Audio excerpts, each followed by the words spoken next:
Hello, my name is John Svek. Welcome to this All 24 video. Today, Coach Waterman and I are joined by a special guest. Coach Tommy Kanichis is the new offensive coordinator at St. Mary's University. How you doing, Coach? Fantastic, gentlemen. How are we doing? Great. Doing really well. Looking forward to having you on, and you're going to talk us through some game planning. Is that correct? Yeah, absolutely. Some film analyzing, report creating, stuff like that. I appreciate you guys having me on. We've input all of our data. We've run our reports now. We've got all of our analytical information. Now we can really get into analyzing the film, our opponent on a schematic concept, their personnel, their players, things like that. So, for each of these things, like I said, kind of had some fun with this, with coaching younger guys and calling it the FART method. It was easy for them to remember, and it's stuck with me. So again, we're always going to start. What is our formation? What's the defensive front? And how do they adjust to us?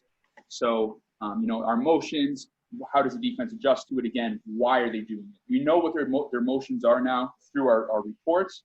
But at this point, now that we know that, why are they doing it? As a coach, I'm a big believer in the why. We don't just do things to do things because they look cool. There's always a reason behind it. And this is the point where we start to analyze the why behind everything. So, what kind of sub packages? If we're going with a 5R personnel set, how is the defense going to adjust? If we go with a 3-back personnel set or a heavier double tight end set, how is the defense going to adjust? These are the kind of things I look for in that first step, or that F step, formation front step of what the defense is doing. Secondly is assignment and adjustment. So if we're looking at it from a freeze frame, I want to go through my top plays. So let's say, I know a lot of coaches have talked about inside zone in the past. So we'll use inside zone as an example. How will we have to adjust? What is our aiming points on inside zone? If they play the box this way or play the box this way. In the back end, if we're an all curls concept team, we love all curls. How do we need to adjust? What are our break points? Where are our windows? Based on what the defense is doing. So how would you execute your top plays? What adjustments have to be made? And why will whatever your play call be successful, or why won't whatever your play call or concept you're trying to run be successful? The next kind of step is actually really running through and watching the rep. So this is when we really start to analyze concept, team execution, and not individual execution. I'm not focused on individual players yet. I feel like a tendency, a lot of coaches have. I know I had this when I was just started coaching, was I'd watch players rather than seeing the big picture of what's occurring. I would get caught a lot of times on analyzing, number 11 made a great catch, and then I'm watching number 11 to see what he's doing, instead of seeing, okay, what concepts are we running? Why are we trying to run these concepts? What are we trying to achieve? And why is 11 successful based on what the other 11 guys are doing?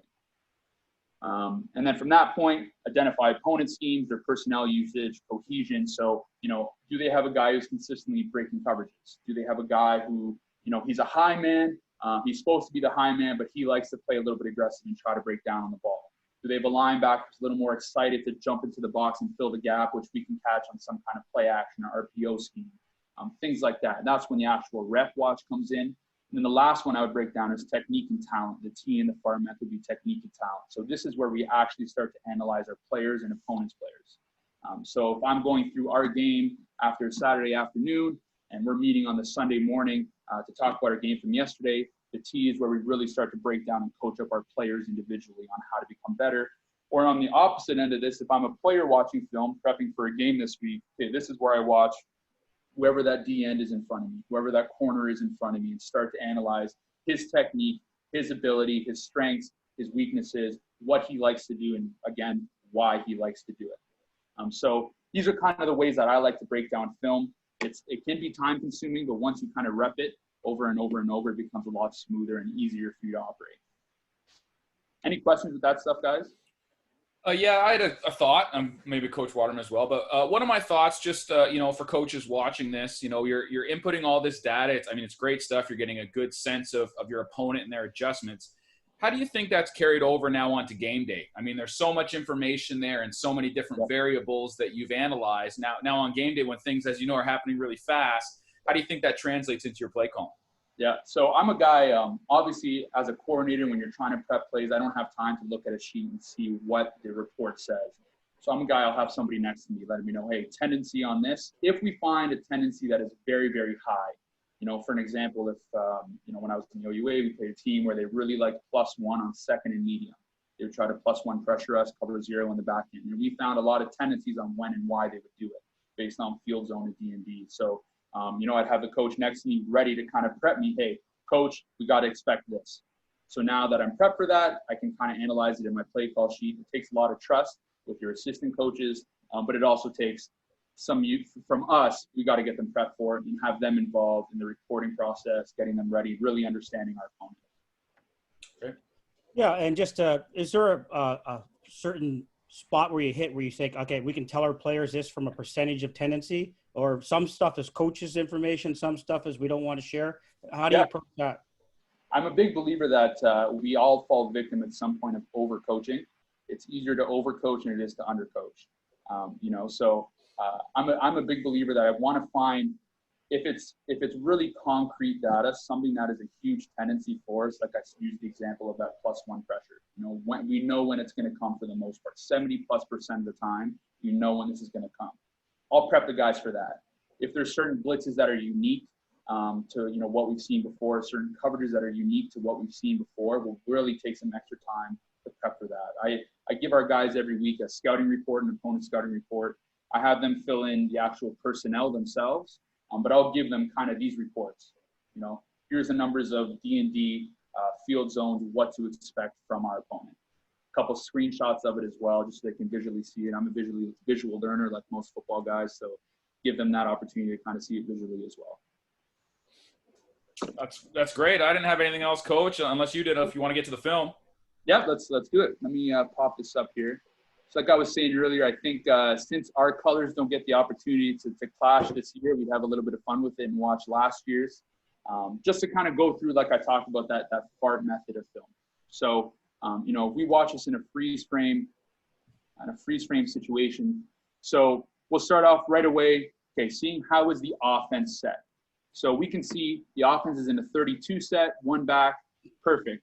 Now, how is the defense going to play us? Who's the bump out man? We can see that the Sam linebacker has bumped out on top of 3, got the boundary half, boundary corner on top of 1 and 2 to the boundary here, the field corner, field half on top, and 1 free high. Perfect. We check into the box. We can see what looks like a tight front. We'll have a better view from the end zone film. And then 2 linebackers balancing out the box. We see a balanced box, which is great for us to know as well. If we want to play any kind of RPO game or any true run game, we know, okay, we have the numbers to match. So going off that, I like to kind of play and freeze as I go through it. So in this situation, we're 1st and 25, not ideal. It's always saying what the down and distance is, because again, it'll tell you what tendencies are as we go through this. So if we were to start the clip, one thing to look for right away is, okay, what point does the back end begin their motion? Once they see the waggle, we can see the boundary half starting to bail. The field half and field corner are sitting pretty stale right now. They haven't started their drop. Perfect. We know now, okay, this boundary half is a little more excited to get back in space. How can we take advantage of this later on in the game? So from that point, we want to follow through and see what kind of coverage we have here in the back end. The sideline view will be the tell for us on what that is. So what I'm seeing here is what a cover 3 weak cut situation, where we've got hold to the field, cut to the boundary corner is a low man, the field half is the low man in this situation. You can see the field corner carrying that vertical route up above, the free splitting the field, pushing a little more to the boundary, and then that boundary half high. So we know, okay, we've got a 3 weak cut situation here. Again, we got to find out as we go through our reports, is this something that they like to play out of the 32 set? Is this something that we like to do just in, first and long situations, second and long situations? What are the tendencies of this 3 weak cut coverage? Then from that point, okay, we can see it from the wide as well. Did we have any kind of blitz? No, there's no blitz. We can see that the linebackers did take their check step, which is important to know as well. We know, okay, these guys are always run first reads. Good to take advantage of as an offensive coordinator. We can understand that now. And then from that point, we would get into the tight film. So we can see, okay, kind of like we expected, we've got that tight front with the 2 D tackles pinched in the A gaps. It looks like a balanced box over top. How do they want to play us? Is there any kind of stunt game, any kind of loop game? Who's got what gap, what protections? And from that point on, we can move on to, okay, we've watched the rep now. Let's get back to the wide film. We know what kind of techniques, what kind of schemes we're running. Let's get to the wide film again and actually start to break down personnel. Right? Who is their boundary corner? I like to work it from the boundary to the field. who was their boundary corner. This is one of those things where I'd have the roster up and start to break down numbers, see who this guy is, what year he's in, so on and so forth. You know, what his stats are, all that kind of stuff. So we go through it. I'm not going to go through today and start to, you know, talk about player and personnel, but just for teaching purposes, you know, we watch it, analyze how he plays it, why he plays it that way.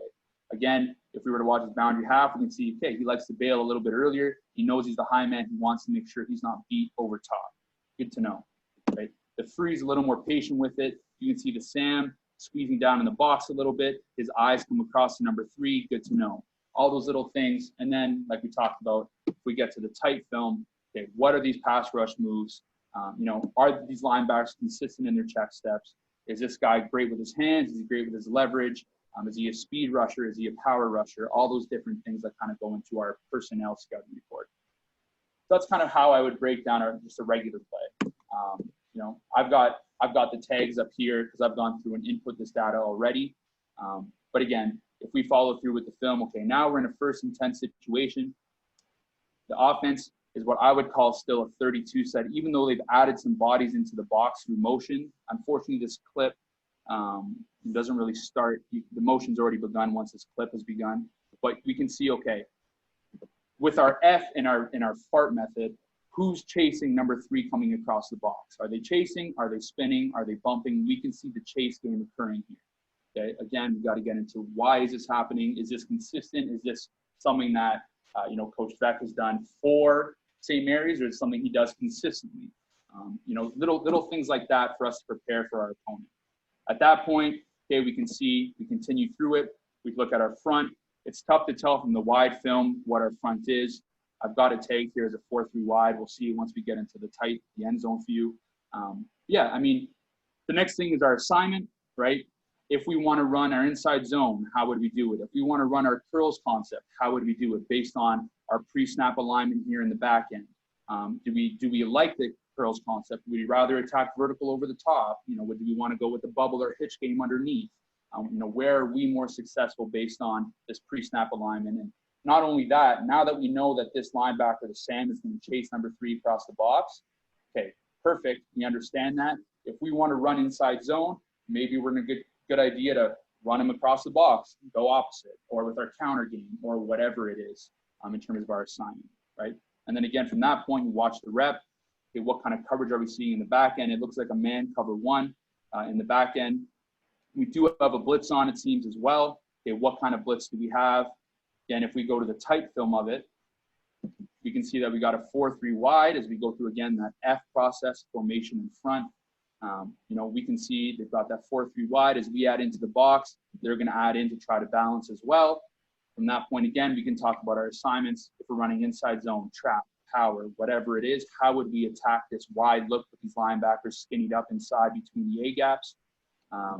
And then from that point, we watch through the rep. Okay, we can see that there's some kind of pressure on. You can see 70 coming across the face to attack the A-gap, 42 filling the B-gap. The linebackers do a great job of filling, which is fantastic for us to know as an offense, right? These guys are aggressive to fill, which is exactly what you want as a defensive coordinator. But for us as an offense, how can we take advantage of this? You know, and then from that point, okay, how do their DNs play? You know, for example, we can see 75. He's aggressive to have to contain, which is a great job by him to keep his bucket outside, right? And so there can't be any pressure. He's got to sit himself down a little bit more. But at the end of the day, he does a job of maintaining his gap. From there, what did we run? How can we be better at it, right? And then the last part is that T, you know, the technique, the talent itself, as we get into personnel evaluation. Like we talked about, I know these linebackers are good at filling, but what does 55 do that's special? What does 75 do that's special? What does 94 do that's special? What's his favorite move? Same with the guys in the back end. That's kind of how I would break down film, you know, on a step-by-step basis. That's great. Yeah, I'm curious, Coach. I mean, you've outlined kind of an elaborate process here for game planning. I mean, it's very thorough. I'm curious, are there specific parts of that process that you don't mind handing off to an assistant as far as the data entry or something like that? And what parts do you like to do yourself as the coordinator?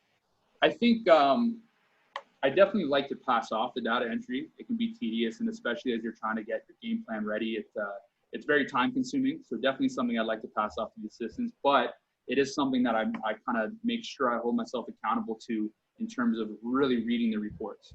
you know, and really understanding them and kind of going over it myself, right? So if I'm watching the film and I've already got the data report input, I'm still going to watch it. I won't fill anything, but I'm going to watch it without the report beside me, just so I can start to understand these same kind of tendencies. And then from that point, once we break it down and have our actual reports page, like D&D, field zone, all that kind of stuff, then I can go through again. And I'll do, I mean, we all know on Huddle and DB Sport, you can do different types of cut-ups, which is a great tool in preparation. So I could break it down and do a film cut-up of between the 40s. If there's a tendency that I see, you know, that St. FX loves to do between the 40s, I'll break down some kind of cut-up of between the 40s for me to just be able to watch just that and find those tendencies.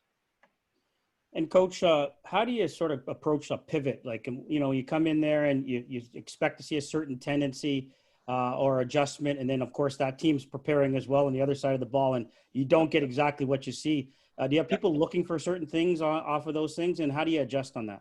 I think one of the things that I've done in the past and that I still like to do is try to put myself in the shoes of the DC. You know, what are the tendencies, again, that we're doing as an offense, and how try my best to expect how are they going to try to take that away. At the end of the day, you know, we all talk about it. This is a chess game, and we've got to be on our top, always ready to go to kind of adjust and adapt. So, I mean, at the end of the day, that's exactly what we're going to do. But what I will try to do to prepare myself or our team for that is say, you know, if we're a heavy RPO team, right? Hypothetically, we're a heavy RPO team. We got to expect maybe one more on the box for them to try to, you know, not be as aggressive in the blitz game. Try to play with us in terms of movement around from the linebackers, whatever it is, to try to throw us off of that. If that answers your question. Phenomenal. That's great. Coach Waterman, any last thoughts? Or I think that's great. It's good. Great job. Yeah, well, thanks for being with us, Coach. Enjoyed that presentation. Appreciate it, gentlemen. Thanks for having me.